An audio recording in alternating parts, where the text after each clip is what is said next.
Hello everyone. அன்றே கணித்த தாமரை, ஒரே நாளில் காலியான இமேஜ். விஜய் டிவி என்றாலே ரியாலிட்டி ஷோ தான் என சொல்லும் அளவுக்கு பல நிகழ்ச்சிகள் ஒளிபரப்பப்பட்டு வருது. ஆனால் ஆரம்பத்தில் இருந்த அளவுக்கு எந்த நிகழ்ச்சியும் சுவாரஸ்யமாக இல்லை அப்படிங்கிறது உண்மைதான். அதற்கு முக்கிய காரணம், எந்த நிகழ்ச்சியாக இருந்தாலும் அதில் தெரிவது பிரியங்காவின் முகம்தான். முன்பெல்லாம் டிடி, ரம்யா, ஜாக்லின், பாவனா என ஏகப்பட்ட தொகுப்பாளினிகள் இருந்தாங்க. எப்போது பிரியங்கா உள்ளே வந்தாரோ அதிலிருந்து இவர்களுடைய ஆதிக்கம் தான் அதிகமா இருக்கு. இது வெளிப்படையாக யாருக்கும் தெரியவில்லை. ஆனால் ஒரே நாளில் அதை பகிரங்கப்படுத்தியிருக்காங்க மணிமேகலை.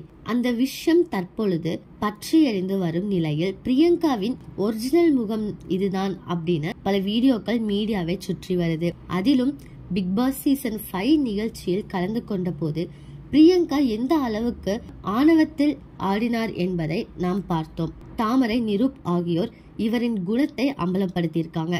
அதிலும் தாமரையுடன் பிரியங்காவுக்கு இருந்த சண்டை குழாயடி பிரச்சனையாகவே இருந்துச்சு.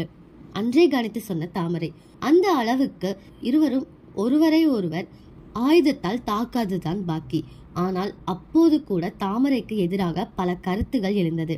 இப்போது யோசித்து பார்த்தாலும் அவர் கூறிய அனைத்துமே உண்மைதான் என அந்த வீடியோவை வெளியிட்ட ரசிகர்கள் கமெண்ட் செய்து வராங்க. அதாவது, அந்த நிகழ்ச்சியில் தாமரை பிரியங்கா அனைவரையும் டாமினேட் செஞ்சாங்க.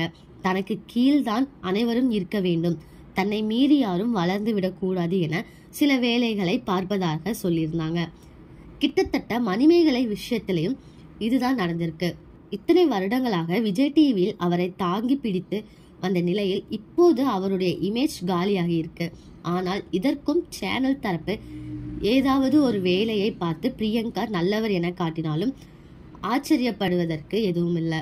தொகுப்பாளினி பிரியங்கா இவ்வளவு மோசமானவரா இல்ல நல்லவங்களா அப்படின்னு நீங்க என்ன நினைக்கிறீங்கன்னு கமெண்ட்ல சொல்லுங்க. இதே மாதிரி லேட்டஸ்ட் சினிமா நியூஸ் அப்டேட்க்கு இந்த சேனலை சப்ஸ்கிரைப் பண்ணிக்கோங்க.